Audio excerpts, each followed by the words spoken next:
안녕하세요 여러분, 성공합시다. 오늘은 타협의 끝을 볼 건데요. 타협은요, 처음에는 지혜로운 것 같지만요, 그 끝은 항상 정해져 있어요.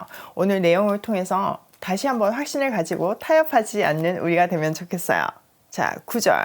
그와 함께 음행하고 사치하던 땅의 왕들이 그가 불타는 연기를 보고 위하여 울고 가슴치며 그의 고통을 무서워하여 멀리 서서 이르되 화 있도다 화 있도다 큰 성 견고한 성 바벨론이여 한 시간에 내 심판이 이르렀다 하리로다. 도시와 더불어서 음행하고 방탕한 생활을 했던 세상의 왕들은요, 지금 큰 성 바벨론이 멸망을 하는 것을 보고서 애통을 해요. 그럴 수밖에 없는 것이 자기네들의 생계와 명예하고 다 연관이 있잖아요. 그들은 제국과 연대해서 자신들의 지위를 향상시키고 이익을 추구하는 집단이었어요. 이것을 비판하기 위해서 음행이라는 단어를 사용했고 방탕이라는 단어를 사용하고 있어요. 자, 11절. 땅의 상인들이 그를 위하여 울고 애통하는 것은 다시 그들의 상품을 사는 자가 없습니다.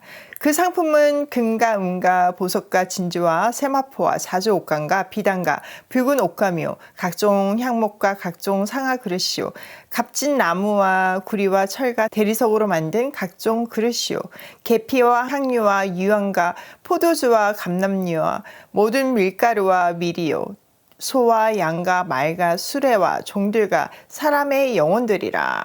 자, 두 번째 애통하는 그룹은요, 상인들이에요. 이들도 그들의 생계가 지금 위협을 받고 있으니까 애통을 하는 거죠. 로마 제국의 상인들은요, 지중해 항구들을 통해서 출입을 했고요. 목숨을 걸고 위험을 무릅쓰고 남쪽으로는 아프리카 해변을 지나서 지금의 탄자니아까지 갔어요. 또 동쪽으로는요, 아라비아 반도와 인도, 더 넘어 중국으로부터 상품을 사들여서 공급했죠. 목숨을 걸고 한 항해다 보니까 그 이익은 클 수밖에 없었고 그 부를 향한 욕망은 목숨을 계속 걸게 만들었어요. 그들이 취급하는 상품들은 대부분 기금속, 보석, 값비싼 옷감 같은 사치품들이었어요. 비싼 향신료나 심지어는 노예와 사람의 목숨까지 그들은 거래했죠. 이 상품 목록들은요, 이 글을 읽는 독자들에게 두 가지 도전을 주고 있어요. 첫 번째, 앞부분에서 본 7교회에 보내는 편지에 보면 일부 사람들이 이 제국 시장의 요구에 따라서 물건을 공급하는 것을 볼 수 있어요. 그러니까 그런 상업적인 유대 관계 속에 있는 사람들은 지금 이 한상 속에 나오는 그 상인들에게 동조하고 있는 부류임을 딱 알려주는 거죠.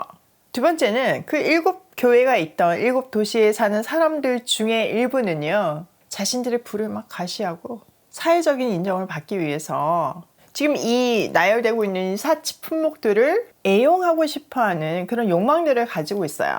그러니까 그 타협하고 있는 상태, 이미 어느 정도 물들어 있는 그 상태를 경고하고 있는 거예요. 자, 14절. 바벨론아, 내 영혼이 탐하던 과일이 내게서 떠났으며 맛있는 것들과 빛난 것들이 다 없어졌으니 사람들이 결코 이것들을 다시 보지 못하리로다. 바벨론으로 말미암아 집안 이 상품의 상인들이 그의 고통을 무서워하여 멀리 서서 울고 애통하여 이르되 화이도다 화이도다 큰 성이여 세마포 옷과 자주 옷과 붉은 옷을 입고 금과 보석과 진주로 꾸민 것인데 그러한 부가 한 시간에 망하였도다. 자, 여기에 보면요, 탐하던 과일이라는 단어가 나오죠. 진기한 과일들은요, 부잣집에서 잔치의 마지막 코스로 나왔어요. 그런데 그런 것들도 이제 사라졌대요. 더불어서 이 잘 익은 과일들은 앞에 지금 열거하고 있는 모든 그 갖고 싶었던 물건들 있죠. 그런 물건들을 통으로 상징하기도 해요. 이 상인들은 도시와의 무역을 통해서 부자가 되었는데 지금 이 도시가 한순간에 폐망하는 모습을 보면서 그들도 자기에게도 그 화가 미쳤다는 것을 알고 그것을 애통하고 있는 거죠. 자, 17절 후반절. 모든 선장과 각처를 다니는 선객들, 선원들과 바다에서 일하는 자들이 멀리 서서 그가 불타는 연기를 보고 외쳐 이르되 이 큰 성과 같은 성이 어디에 있느냐 하며 티끌을 자기 머리에 뿌리고 울며 애통하여 외쳐 이르되 화이도다 화이도다 이 큰 성이여 바다에서 배 부리는 모든 자들이 너의 보배로운 상품으로 치부하였더니 한 시간에 망하였도다. 자, 이 도시의 멸망을 슬퍼하는 세 번째 그룹은요, 해양업에 종사하는 사람들이었어요. 그들은 그 위험한 백기를 통해서 목숨을 걸고 부를 축적하고 그것을 추구하던 사람들이었죠. 그런데 그들의 주 고객이었던 큰 성 바벨론이 지금 무너지니까 그들에게는 큰 부를 축적할 수 있는 기회를 상실한 거잖아요. 그러니까 동시에 망함이 이르렀잖아요. 통할 수밖에 없죠. 그리고 이 한 시간이라는 단어를 통해서 이 일은 순식간에 이루어졌다는 것을 알 수 있어요. 저번 시간에 얘기한 것 같이 지금 로마는요 너무나 부강한 상태였어요. 그러니까 멸망의 징조 같은 것은 전혀 보이지 않았어요. 그럼에도 불구하고 하나님은 그거 아무것도 아니다, 한순간에 망할 수 있다는 것을 이렇게 보여주고 있는 거죠. 자, 20절 하늘과 성도들과 사도들과 선지자들아 그로 말미암아 즐거워하라. 하나님이 너희를 위하여 그에게 심판을 행하셨음이라 하더라. 하나님의 공의로운 심판에 하늘과 성도들과 사도들과 예언자들한테 기뻐하래요. 이거는 지금까지 우리가 세 그룹이 애통하는 것을 봤잖아요. 그것과 대조되는 그룹인 거죠. 이것을 통해서 하나님의 공의는 반드시 실현되고 마지막 심판은 반드시 있을 것이라는 것을 확신시켜 주고 있어요. 그래서 이들에게 비록 환난 가운데 있지만 믿음을 지키고 견디라는 것을 말하고 있어요. 그 끝에는 영원한 승리가 기다리고 있으니까요. 자, 21절 이에 한 힘센 천사가 큰 맷돌 같은 돌을 들어 바다에 던져 이르되 큰 성 바벨론이 이같이 비참하게 던져져 결코 다시 보이지 아니하리로다. 또 검은 곳 타는 자와 풍류하는 자와 퉁소 부는 자와 나팔 부는 자들의 소리가 결코 다시 내 안에서 들리지 아니하고 어떠한 세공업자든지 결코 다시 내 안에서 보이지 아니하고 또 맷돌 소리가 결코 다시 내 안에서 들리지 아니하고. 자, 한 천사가 바벨론의 멸망을 묘사하는 장면이에요. 소도에서 한 천사가 나타나서 바벨론의 멸망을 알리고 그 성이 왜 망해야 하는지에 대한 이유를 제시했어요. 그리고 나서 이제 끝부분에서 완전한 멸망을 알리는 맷돌이 바다에 던져져요. 여러분, 맷돌은 언제 사용하는 건가요? 내 가정에서 음식을 갈고 이제 만들 때, 요리할 때 사용하는 거잖아요. 그것뿐만 아니라 상업적으로도 뭐 빵가게나 이런 데서 사용하잖아요.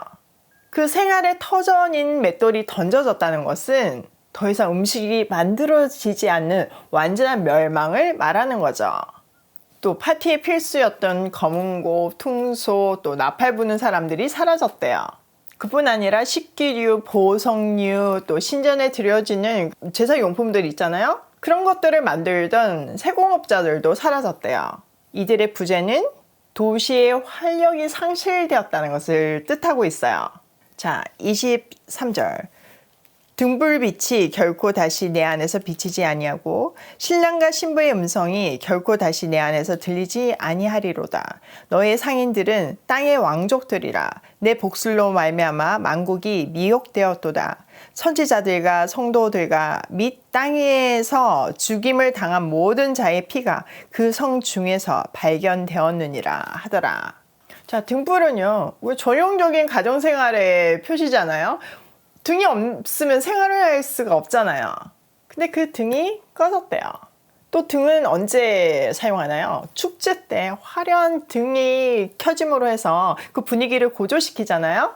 또 도시의 길과 광장을 밝히는 역할도 했어요. 이 등불이 사라졌다는 것은요, 모든 사회생활이 끝났다는 것을 의미해요. 전형적인 멸망을 상징하는 표현이죠. 또 결혼식이 사라졌다는 것은 미래가 없다는 뜻이기도 하고 즐거움이 사라졌다는 뜻이기도 해요. 이렇게 된 이유는 상인들이 부당하게 착취한 이익으로 자기 권위를 자랑하면서 물질 만능주의가 팽배한 사회를 만들었기 때문이에요. 또 복술로 사람들을 미혹했기 때문이래요. 더해서 죽임당한 모든 하나님의 백성들의 피가 이 도성에서 발견되었기 때문이래요. 공의의 하나님께서 그 피의 값으로 이 심판을 하셨다는 것을 뜻하고 있죠. 또 모든 하나님의 백성, 그러니까 이 모든이라는 단어를 통해서 이 심판도 전반적으로 강범위하게 임하고 있다는 것을 알려주고 있어요. 오늘 내용을 우리 삶에 한번 적용을 해보면요. 첫 번째, 하나님의 공의는 반드시 실현이 된다. 여러분, 우리 진짜 억울할 때 있잖아요. 나 하나도 잘못한 거 없는데 내가 믿는 사람이라는 것 때문에 오해받고 또 정죄받고 손가락질 받을 때가 있지 않나요? 그런데요, 그것을 우리가 갚는 것이 아니에요. 우리는 심판할 수 있는 그런 위치에 있는 존재들이 아니에요. 그 모든 것을 하나님께 맡기면 하나님의 공의가 반드시 실현될 때가 있다는 것을 오늘 본문이 알려주고 있어요. 두 번째, 세상 원리에 동조하는 것은 심판을 예약하는 것이라는 것을 또 가르쳐주고 있죠.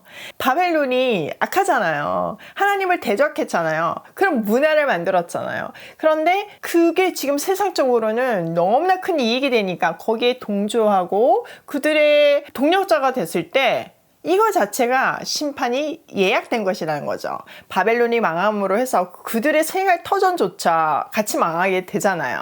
세 번째, 다시 한번 확인하게 되는 사실은 세상은 하나님의 뜻대로 이루어진다는 거예요. 그 어떤 것도 하나님의 뜻을 막을 수가 없고요. 멈출 수도 없어요. 그러니까 그걸 의심하면 우리만 손해인 거죠. 오늘도 세상 원리에 동조하지 않고 하나님의 자녀다운 발걸음으로 고고싱해요.